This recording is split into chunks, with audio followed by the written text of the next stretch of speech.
Conseiller culturel et plume de François Mitterrand, il soutient François Hollande en 2012, puis Emmanuel Macron en 2017.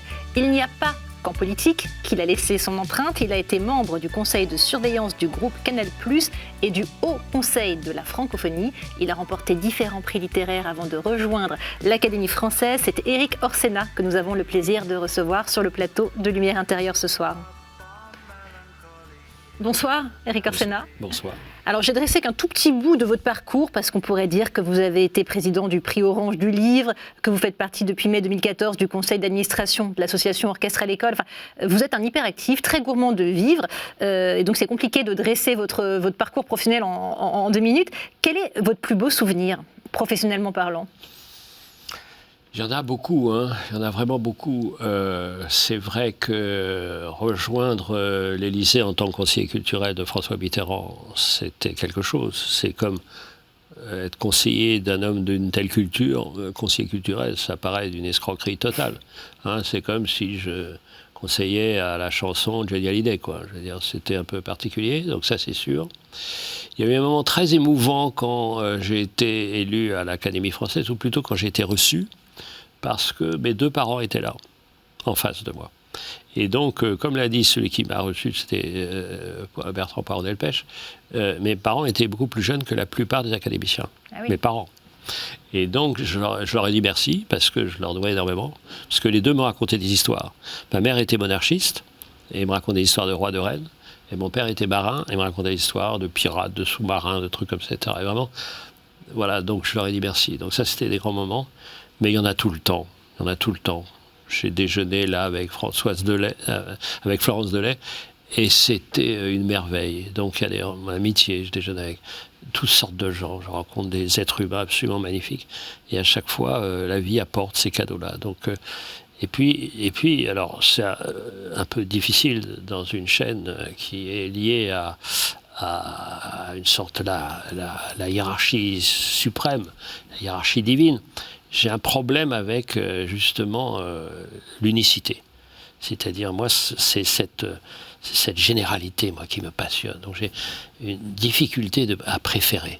Donc, je goûte à chaque fois. Vous êtes très gourmand, vous goûtez à beaucoup de choses. Et alors, vous parliez de votre père marin, vous êtes passionné de la mer. Je ne sais pas si vous êtes aussi passionné de la monarchie. En tout cas, vous êtes passionné de la mer.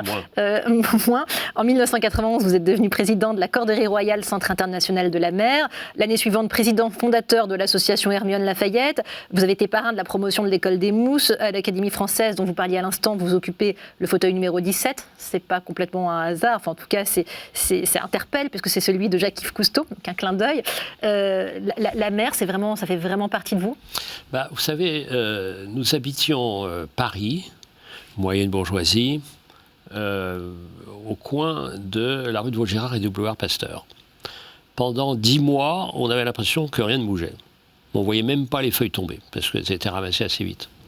Et puis, début juillet, nous partions pour la Bretagne Nord, l'île de Bréhat.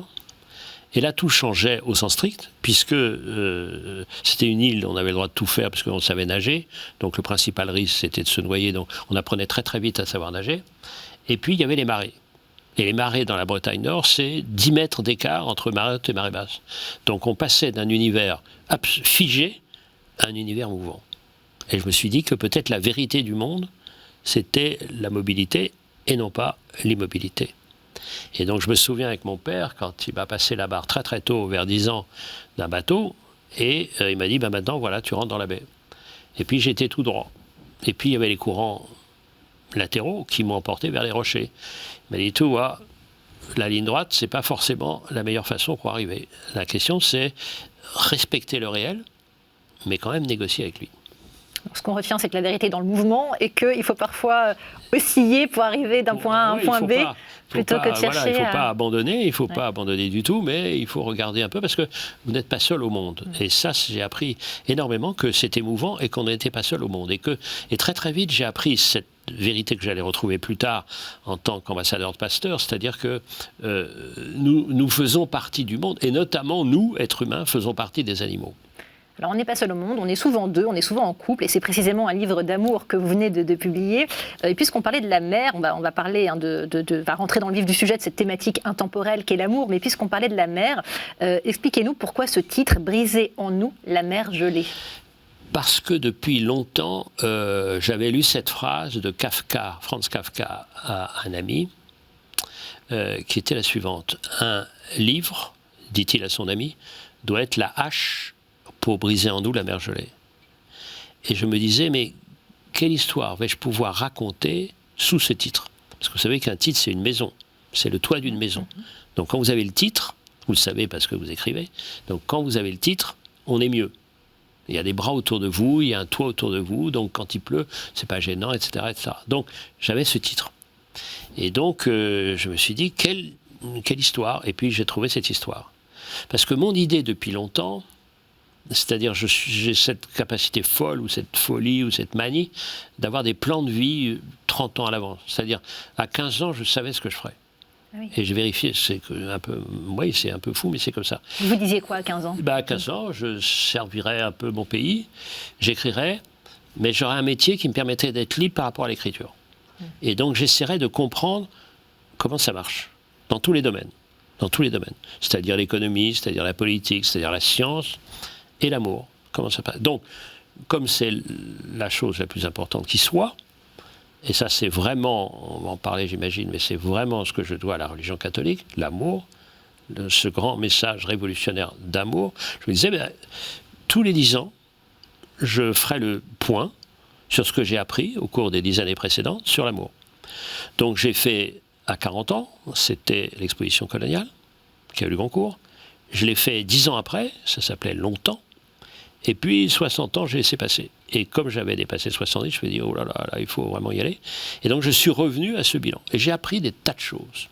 Et ce qui est merveilleux, c'est que dans les débats que j'ai à la présentation de ce livre, dans les librairies, avec des journalistes, je continue à apprendre des tas de choses. Je veux dire, cette scène qui m'est arrivée vendredi dernier, à la FNAC de Lyon, un jeune homme, 25 ans, m'a dit, écoutez monsieur, puisque vous avez l'air de vous y connaître en amour, alors je sais, et il m'a dit, voilà, je viens de me marier. Alors, d'après vous, qu'est-ce que l'amour? Et immédiatement, je lui ai dit, pour moi c'est très simple, l'amour est une conversation. Et quand la conversation s'arrête, il n'y a plus d'amour. Regardez dans les restaurants, les gens qui ne se parlent plus. Alors on peut se parler avec des yeux, pas forcément avec des mots, on peut se parler avec des gestes, mais les gens qui ne se parlent plus du tout, il n'y a plus d'amour. Il y a du confort, il y a des habitudes, mais il n'y a plus d'amour. Et alors il m'a dit, merci monsieur, qu'est-ce que ça va me servir? Donc vous voyez, c'est-à-dire que le livre continue après la fin du livre. C'est ça ce que j'aime. Comme quand j'ai fait des livres sur la grammaire, ça continue. Vous imaginez quand je vois un jeune, 10 ans, 12 ans, à qui ses parents, ses grands-parents disent, voyez, tu vois, c'est lui qui a écrit La grammaire est une chanson douce. Et il vient vers moi. Et il me dit, merci monsieur, c'est grâce à vous que j'aime lire. Mais je pleure. C'est-à-dire, le passage sur cette planète n'aura pas été forcément, j'ajoute les deux adverbes, forcément complètement inutile. Vous voyez, c'est ce genre de contact.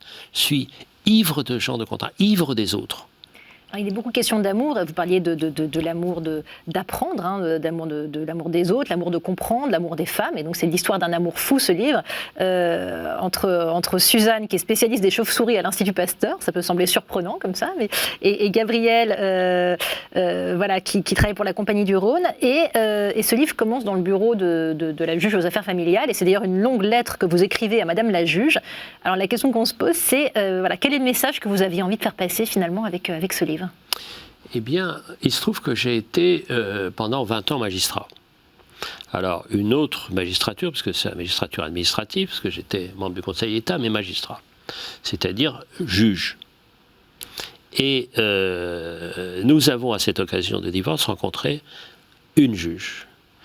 Et cette juge est un peu sortie de son rôle, parce que son rôle n'est pas de commenter. Mais en même temps, elle a montré de l'humanité. Alors, est-ce qu'un juge doit rester juste dans la procédure ou est-ce qu'il doit montrer de l'humanité? C'est ce qui se passe dans le livre, puisqu'elle dit à ce couple qu'il a l'air de s'aimer encore. Imaginez, oui. On va devant une juge avec une greffière à côté et qui vous dit, écoutez, vous voulez vraiment divorcer? Je sens beaucoup d'amour en vous. je sais bien, j'ai bien compris que c'était très très douloureux, mais je sens beaucoup d'amour à vous. Et donc c'est une phrase formidable, parce que cette phrase n'est plus possible aujourd'hui. Parce qu'on a voulu simplifier. On a voulu mécaniser, on a voulu économiser, exactement la grande vague de la modernité, on a voulu accélérer, et donc il n'y a plus ce genre de choses. C'est-à-dire que quand on est en consentement mutuel, c'est automatisé. On passe juste devant l'avocat, etc., on signe, au revoir. Ce qui veut dire qu'on ne protège pas le plus faible, parce qu'il peut tout à fait y avoir une emprise, en disant, c'est un faux consentement. Consentement. Ce qui se passe en ce moment avec l'affaire Maznef. Et cette affaire, qu'est-ce que c'est qu'un consentement ? Le consentement, c'est dans ces affaires-là, sexuelles, mais ça peut être aussi dans les affaires amoureuses. C'est quoi le consentement ? Et alors, la question que me pose la juge, est-ce que c'est vraiment un consentement ? Et s'il n'y avait pas eu cette remarque de la juge, il n'y aurait sans doute pas eu nos retrouvailles, parce que c'est cette phrase qui a tourné en boucle pendant une année entière, même à l'autre bout de la planète, en disant, mais est-ce qu'on ne fait pas la plus grande des folies ? C'est-à-dire refuser un amour qui est en nous, refuser de briser en nous la mer gelée. Parce qu'on a tous une mer gelée en nous, tous. Et moi, depuis que le livre recueille un certain écho, les gens disent, mais moi aussi j'ai ma mer gelée. Et je me demande, au fond, quelle est ma mer gelée en moi ? Quelle est cette mer gelée en moi ? Est-ce que ça ne suffirait pas de la faire fondre ? Et c'est des parents qui sont fâchés avec les enfants et qui sentent que la vie va... Ça ne serait pas le moment de dégeler. Et avec des amitiés qu'on a oubliées, qu'on a retrouvées. Donc vous voyez, c'est un message qui est... Moi, je vais vous dire, j'ai été bouleversé, mais à l'âge de 5 ans, quand j'ai vu qu'un être humain, virgule, le Christ, virgule, disait, il faut s'aimer. Oh, ah bon ? C'est donc ça la leçon ? Alors, je n'ai pas de lien avec la transcendance, Dieu, tout ça, je ne sais pas ce que c'est, moi, ça ne m'intéresse pas du tout. Mais le Christ, ce message-là, me bouleverse. Et je suis tout à fait indigne de ce qu'il dit, mais petit à petit, on avance pour se rapprocher un tout petit peu. Et ça a été, et pour moi, c'est un message. La principale révolution depuis que l'être humain existe, c'est ce message-là. Quelle a été la place de l'enseignement catholique dans votre éducation ? Énorme. Mes parents, ma mère surtout, avait une mission pour moi. Elle me disait, il se trouve que son père est mort au moment à peu près où j'ai été conçu. Donc dans sa tête, ce qui a été d'ailleurs très compliqué pour mon père, en faisant de la psychanalyse de bazar, mais je remplaçais son père. Donc j'avais la mission, il fallait remplacer. Donc dès le début, c'était comme ça, avec des négos incroyables. Puisque dès le début, à l'époque, c'est-à-dire CM1, CM2, classe de 7e, 8e, 8e, 7e, et donc j'avais négocié avec elle. Écoute, je serai bon élève, j'adore apprendre, mais je ne veux pas être premier. Donc je serai deuxième. Toute ma vie, je serai deuxième. Donc voilà, elle me dit d'accord, mais si tu es troisième, parce qu'à l'époque il y avait des classements perpétuels, si tu es troisième, je dirai alerte, et à partir de 5e, je te punis. D'où venait cette volonté de ne pas être premier, mais d'être le second ? Dans l'ombre. C'est pour ça que j'ai jamais voulu être ministre ou des choses comme ça, etc. Parce que quand vous êtes dans l'ombre, vous êtes libre. C'est un manque de générosité, c'est-à-dire que vous ne prenez pas les responsabilités, mais en fait, en même temps, vous avez la liberté. Et puis voilà, donc ça s'est passé comme ça. Et alors, à cette occasion, il y a une anecdote que est quand même folle quand on y pense, c'est que à l'époque, c'est-à-dire 1988, donc il y a très très très longtemps, pour le prix Renaudot, qui est le deuxième prix, après le Goncourt, on votait le dimanche soir. Et on votait pour 2 noms. Et si le numéro 1 avait le Goncourt le lendemain, c'est le numéro 2 qui avait le Renaudot. Et donc j'ai le Renaudot. Prix numéro 1, c'est moi. Le numéro 2, c'est René Depès, qui est devenu mon frère haïtien. Et donc je fais la fête. Et le dimanche matin, j'accompagne mes enfants à l'école, et ma femme me dit, écoute, le président a appelé, c'était François Mitterrand. Et il m'appelle, il me dit, écoutez, la voix de François Mitterrand, qui dit, écoutez, je sais que vous êtes un des favoris du concours, c'est un moment important dans votre vie, je voulais vous dire que j'étais heureux de travailler avec vous, enfin, très affectueux. Et je lui dis, non, toute ma vie, j'étais deuxième. J'ai eu le Renaudot. Et imaginez François Mitterrand vous dire à l'oreille, il y a quelques avantages à être numéro 1. Président de la République, il vous dit ça, François Mitterrand. Donc, vous voyez, toujours, c'était la règle. Et alors, dans l'esprit de ma mère, l'école publique, ce qui est fou quand j'y pense, Mais l'école publique, c'était pas un assez bon niveau. Donc il fallait les frères d'abord. Dans son idée, c'était les frères d'abord. Donc j'ai été élevé par les frères, parce que dans son esprit, les frères, c'était pour le primaire, c'était excellent, et tout ça, et ça. Donc j'étais un peu, voilà, des frères, et voilà, venu du Ken à Paris, où il y avait des frères, et donc j'étais bon élève parmi les frères, deuxième toujours. Et puis après, on a déménagé à Versailles, et comme il n'y avait pas de jésuites, on a trouvé des sortes de jésuites qui sont des eudistes, et donc j'étais à l'école Saint-Jean de Béthune. Alors, bon élève, tout ça, Saint-Jean de Béthune et tout ça. Et puis, à un moment donné, quand j'y pense, c'était complètement fou. En classe de seconde, en lisant Sartre, je perds la foi. Je me dis, bon, ma culture, c'est le catholicisme, je perds la foi. Je ne sais pas, ça veut dire la vie éternelle, je ne sais pas, tout ça, je perds la foi. Et le Père supérieur me fait venir et me dit, écoutez cette phrase insensée, nous avons de grands espoirs en vous. Donc, nous n'allons rien vous imposer. La foi reviendra. Donc, j'étais le seul élève à qui il avait supprimé l'obligation de la messe. C'est quand même invraisemblable. C'est étonnant. C'est quand même invraisemblable. C'est sidérant, effectivement. Il dit ça va venir. C'est-à-dire l'intelligence de ces gens-là. Et je me souviens tout à fait, c'était à un moment donné, et c'était ce collège Saint-Jean de Béthune qui était un lieu de débat très fort, parce que c'était lieu en pleine fin de guerre Algérie, où il y avait mon professeur de physique, un curé, qui était très très fort et qui était l'ami de Bastien Thierry, qui avait tiré sur De Gaulle. Donc c'était très l'OAS, vous voyez, ce genre de mécanisme, donc c'était là. Donc, mais moi, toute ma culture de base, c'est le catholicisme. Toute ma culture esthétique, c'est-à-dire la peinture, je l'ai apprise grâce à toutes ces imageries, qu'on peut dire pieux, mais pas forcément pieux. Les textes, c'était ça. J'ai mis très longtemps à comprendre qu'avant l'Évangile, il y avait la Bible. Parce que, non, on disait, non, la Bible, c'est pas pour les enfants. Non mais c'est des choses, quand j'y pense, c'était complètement incroyable. Alors l'Évangile, je le connais par cœur, parce que j'étais enfant de chœur pendant longtemps, et tout ça, etc. Donc ça veut dire que c'est cette culture-là, très très forte. Et comme je pense très très souvent, plus que quotidiennement à ma mort, sans, pour l'instant, aucune sorte d'effroi. Mais même si je ne suis pas croyant, il est hors de question que je ne sois pas accompagné par une messe. Comme a dit François Mitterrand, une messe est possible.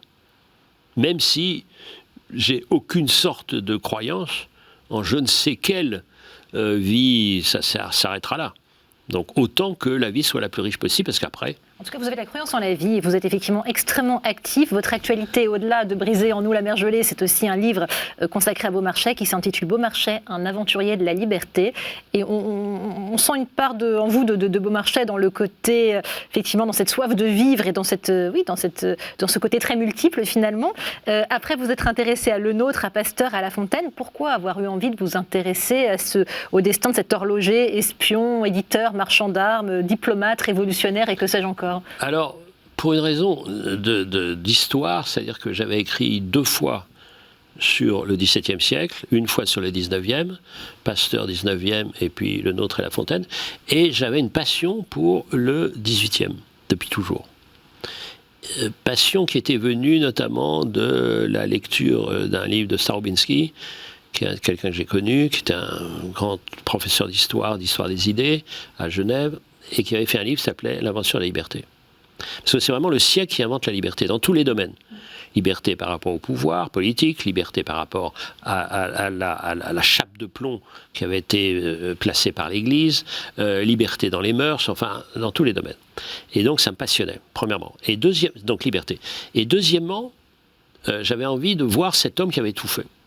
Et je ne savais même pas qu'il avait fait autant, parce qu'on ne sait pas qu'il a fait autant.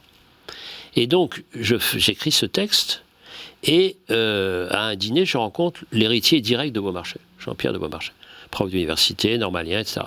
Mort de trac, je lui envoie. Et le lendemain matin, il lit dans la nuit, le lendemain matin, il me dit, écoutez, c'est bien. Et il me fait un cadeau. Et il me fait un cadeau qui est la phrase d'un poète portugais que j'aime beaucoup, Fernando Pessoa, et il dit « n'être qu'un, n'être qu'un, une seule personne, est une prison ». Ce qui m'a toujours été une sorte de refrain. Parce que je suis sidéré de voir les gens qui attendent la mort pour vivre. C'est exactement comme ces mêmes gens qui salopent notre planète et sont prêts à dépenser des milliards pour aller s'installer dans un caillou n'importe où à je ne sais combien d'années-lumière. Autant explorer le cosmos, c'est formidable, mais alors ce genre de truc, on salope et on fout le camp, c'est comme les gens qui salopent une maison et puis après vont une autre, ou qui détruisent une personne, femme ou homme, et puis hop, ils vont encore en tuer une autre après. Donc pas du tout, c'est le soin. Vous savez, le soin.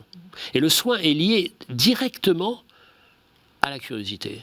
Parce que je vous rappelle que l'étymologie de la curiosité, c'est cura, comme dans cure, comme dans curatif. Donc le curieux, c'est le soin. Rien n'est pire que la curiosité est un vilain défaut. Oui, c'est sûr. Le pire à faire, c'est l'indifférence. C'est l'inverse de la curiosité, l'indifférence. Si on ne s'intéresse pas, comment vous pourriez faire ce métier de curiosité qui est le vôtre en demandant aux gens, au fond, ce qu'ils ont dans le ventre? L'indifférence. Et il y en a des tas de gens qui interrogent sans entendre la réponse. Sans écouter. Sans écouter du tout, sans entendre ni attendre. Alors nous, il n'y a aucune indifférence, bien au contraire, et on va continuer à se plonger dans votre parcours au cours d'un exercice un petit peu atypique, puisque je vais vous laisser seul, Erik Orsenna, sur ce plateau, mais je ne suis pas très loin, et surtout vous allez continuer de m'entendre. Voilà, suspense. À tout de suite.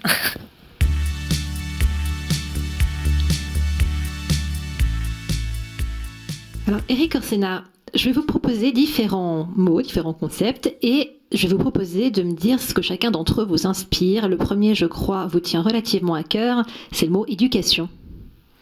Alors, éducation, moi, évidemment, j'aime les étymologies.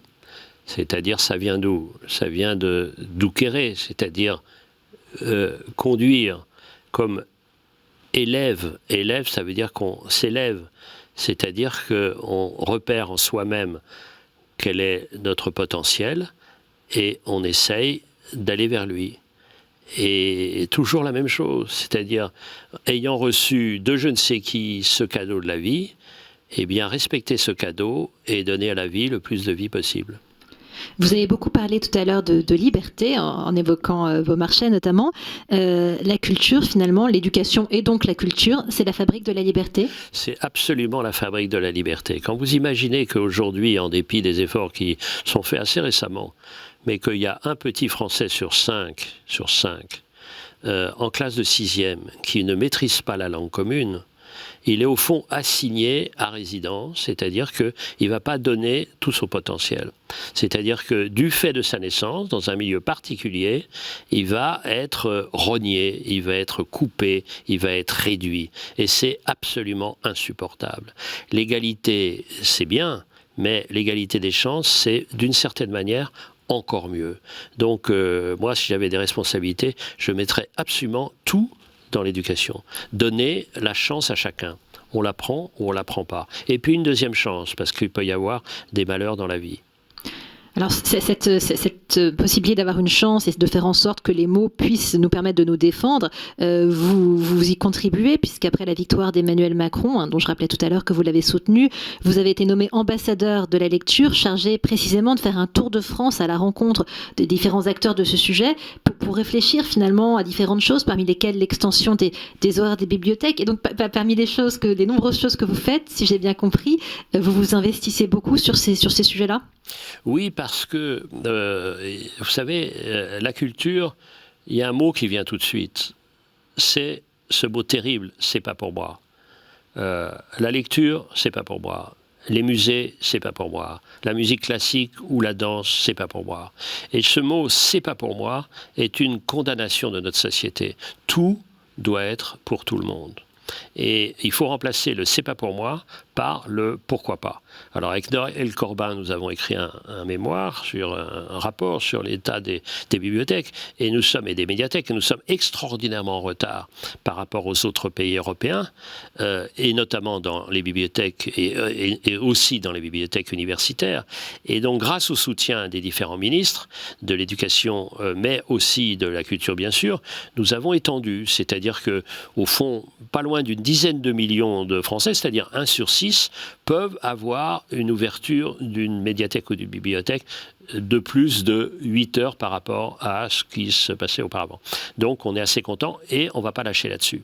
Alors il y a ceux qui disent c'est pas pour moi, puis il y a aussi ceux qui disent c'est pour moi, mais qui n'ont absolument pas les moyens d'y accéder. Et c'est la raison pour laquelle vous avez également contribué à une autre action dans le cadre de l'association UNICEF pour encourager les legs et les dons pour que les enfants du monde entier finalement puissent avoir accès à l'éducation. Exactement, c'est la même chose.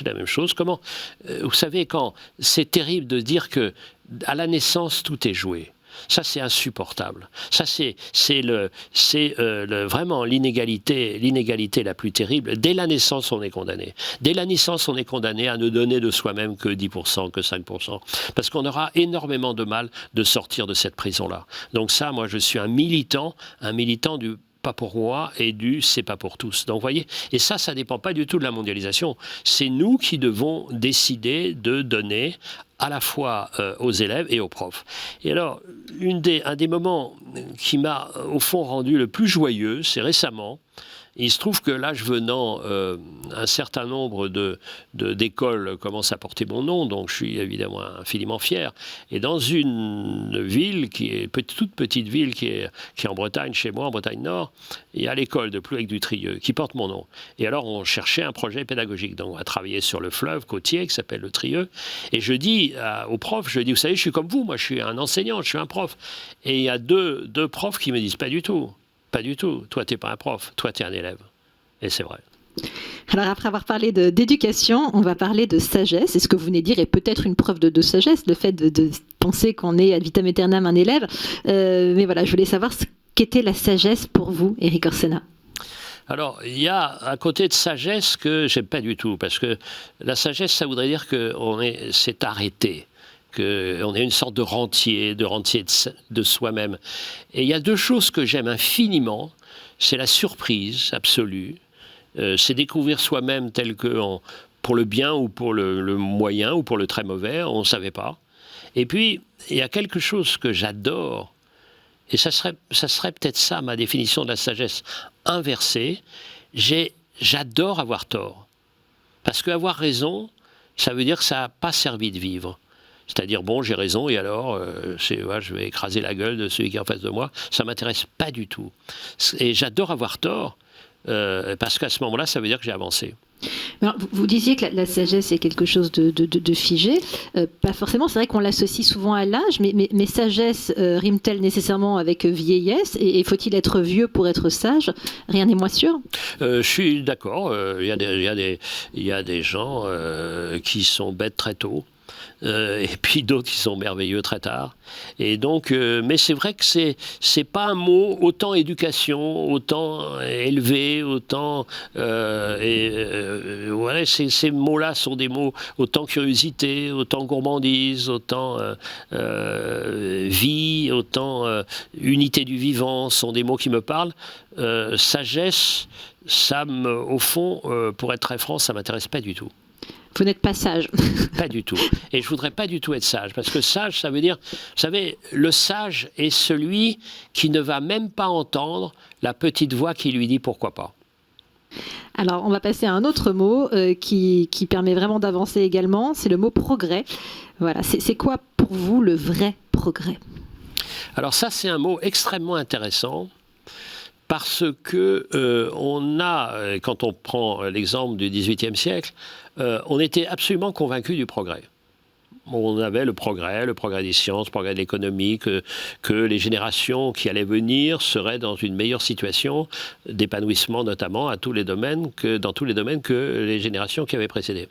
Et maintenant, on n'en est plus du tout sûr. On a le doute comme ça. Est-ce que nos enfants, au fond, seront mieux que ce que nous avons vécu ? Je vais vous donner un exemple précis. il y a, avec les nouvelles données, les datas, il y a des possibilités, et puis les techniques, les algorithmes et tout ça, on peut faire des robots. Par exemple, en chirurgie, dans un certain nombre de domaines, de plus en plus de robots opèrent. Alors, est-ce que c'est un progrès ? Oui, parce qu'on va faire moins d'erreurs. Oui, parce qu'on va peut-être économiser de l'argent, etc. Mais le vrai progrès, il n'est pas là. Le vrai progrès serait celui-là. C'est-à-dire, grâce à la technique, que les chirurgiens aient plus la possibilité de redevenir médecins, vraiment médecins. C'est-à-dire intervenir quand la machine ne peut plus intervenir.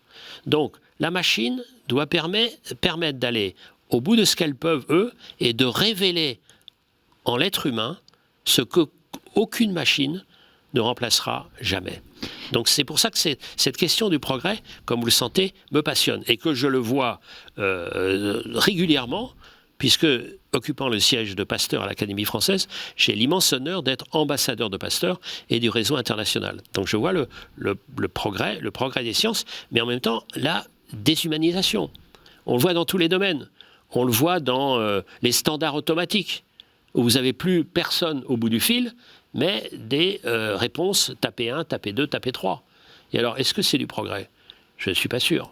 C'est très intéressant parce que c'est vrai que la place de l'humain face au développement de l'intelligence artificielle notamment et de la robotisation ne s'est jamais posée avec autant d'acuité et que ça occupe un certain nombre de débats éthiques. Donc il y a le progrès thérapeutique et c'est vrai que c'est un sujet qui vous intéresse beaucoup. Vous soutenez l'Institut Pasteur et puis il y a le progrès social, le progrès sociétal et vous explorez depuis un certain nombre d'années les différents visages de la mondialisation à travers vos ouvrages, que ce soit sur le coton, sur l'eau, sur le papier. Vous êtes, je crois, également très actif sur les sujets d'économie circulaire, de développement durable, d'avenir de l'eau du développement des villes également, avec Désir de Ville, qui est également un vrai sujet, toutes ces smart cities dont on nous parle beaucoup. Alors c'est quoi pour vous le progrès et dans quel sens faudrait-il aller ? Vous savez, j'ai été un économiste traditionnel, c'est-à-dire un économiste de la croissance.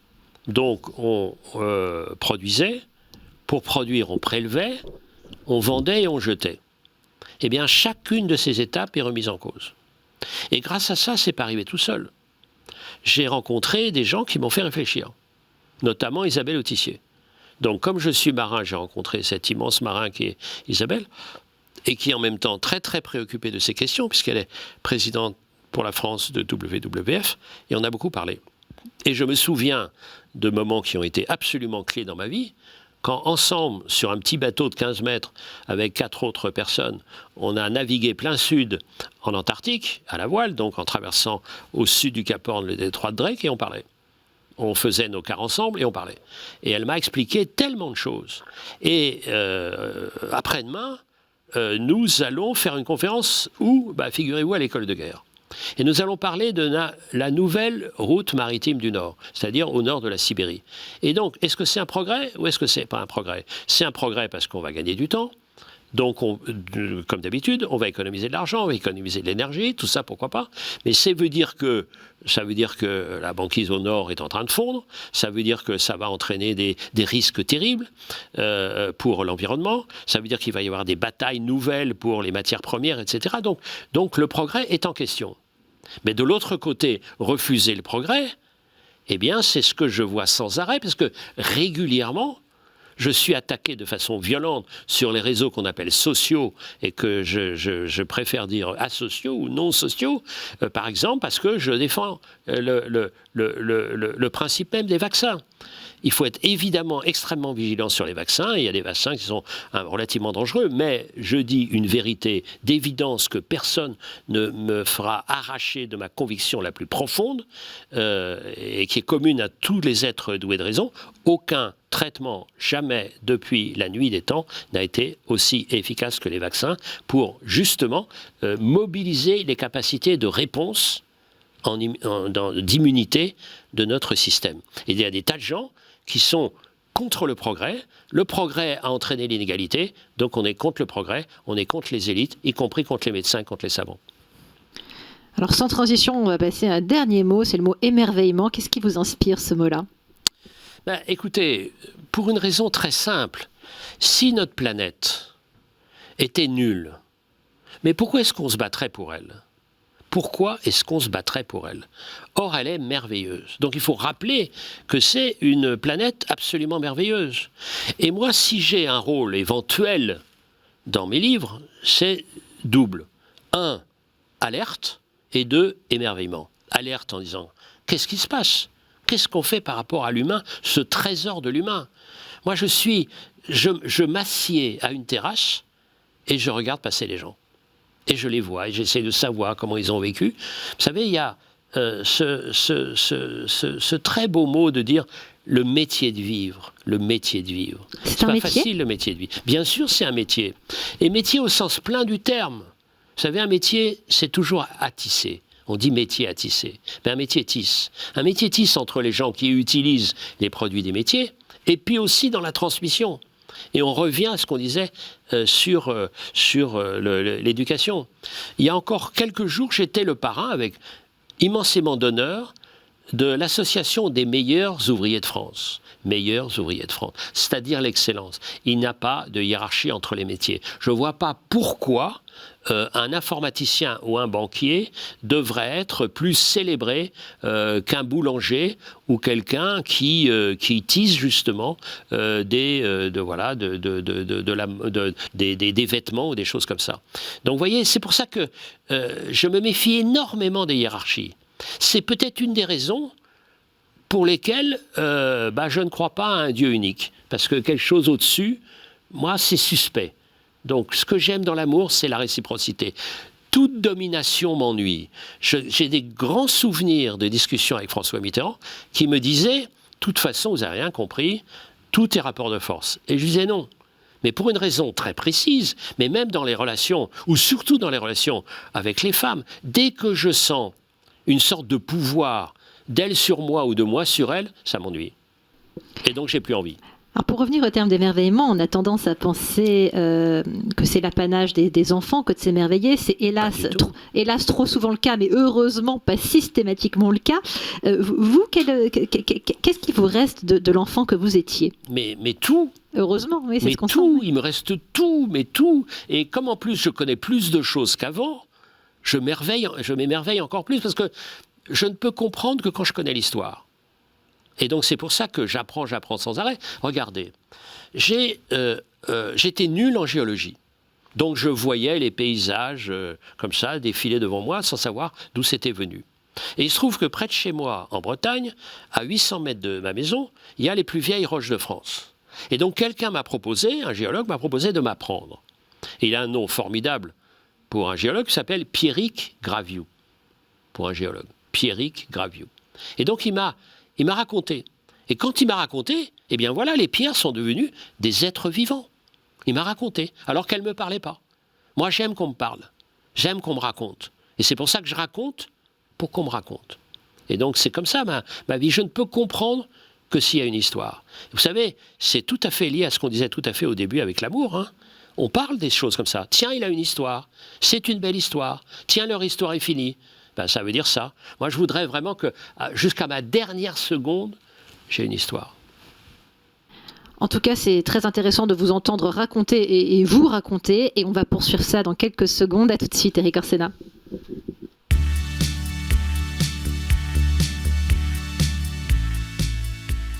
Alors, tout d'abord, Éric Orsena, merci de vous être livré sur ces différents sujets. Je voudrais qu'on termine sur le mot émerveillement, parce qu'on sent chez vous une très grande foi, un très grand enthousiasme en la vie. Et quel est votre secret, justement, pour garder cet enthousiasme que tout le monde n'a pas, que tout le monde ne partage pas? Vous savez, d'abord, ce mot émerveillement. Regardez, quand on le découpe un tout petit peu, il y a mer.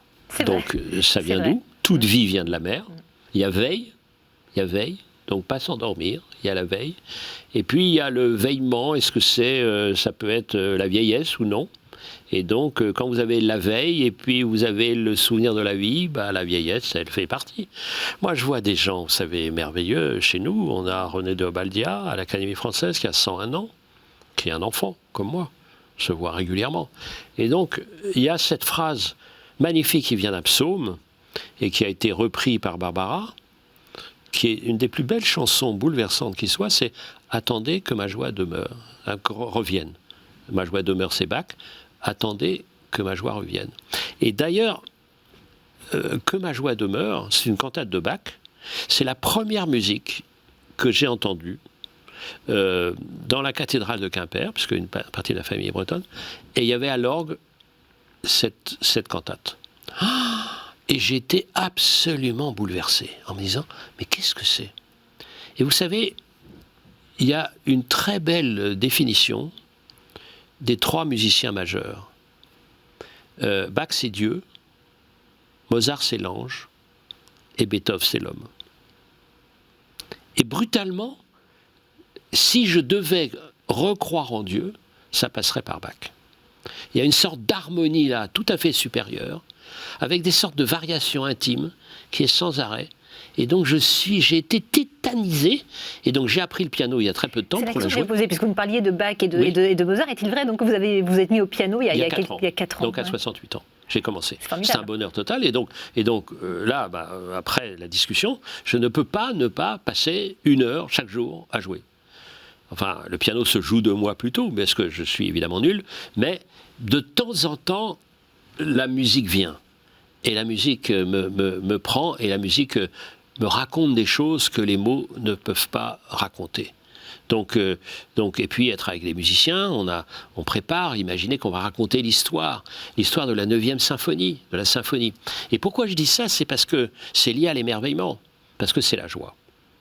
Et donc il y a Bach, Que ma joie demeure, et cette chanson magnifique de Barbara, Attendez que ma joie revienne.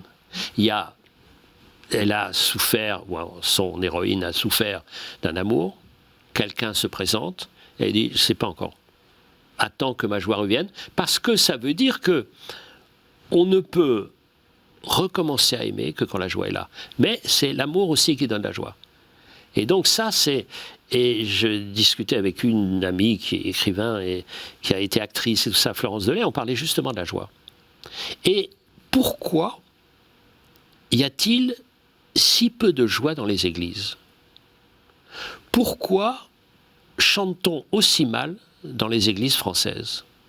Pourquoi chante-t-on aussi faux et des chansons, la plupart du temps, débiles?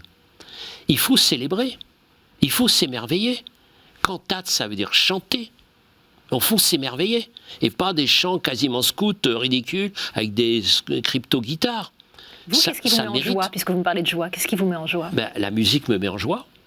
Un coucher de soleil, une tempête, une paix et une personne.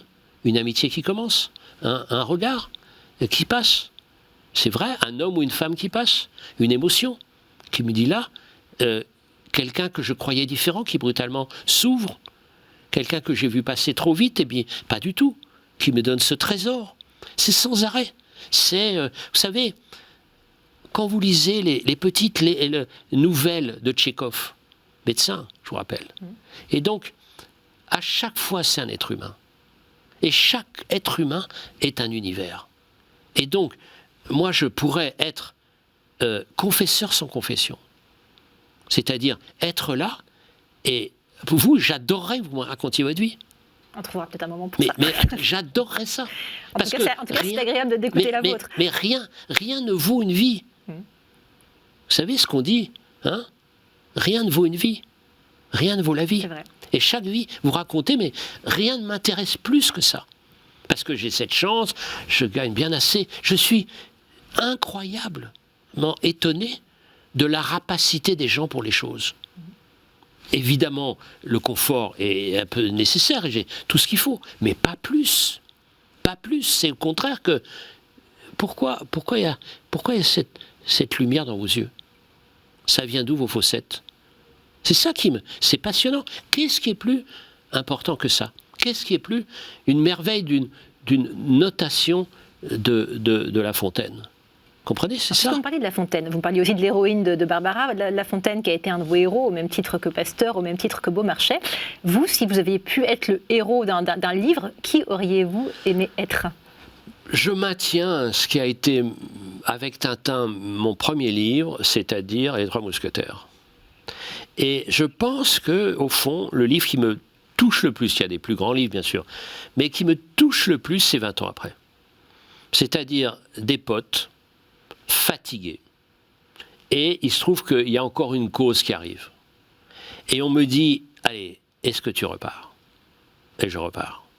Et ça me bouleverse les voir. Il y a Porthos qui est là, il y a Athos qui est machin, etc. Et Amour, tout ça, ils sont tous cassés.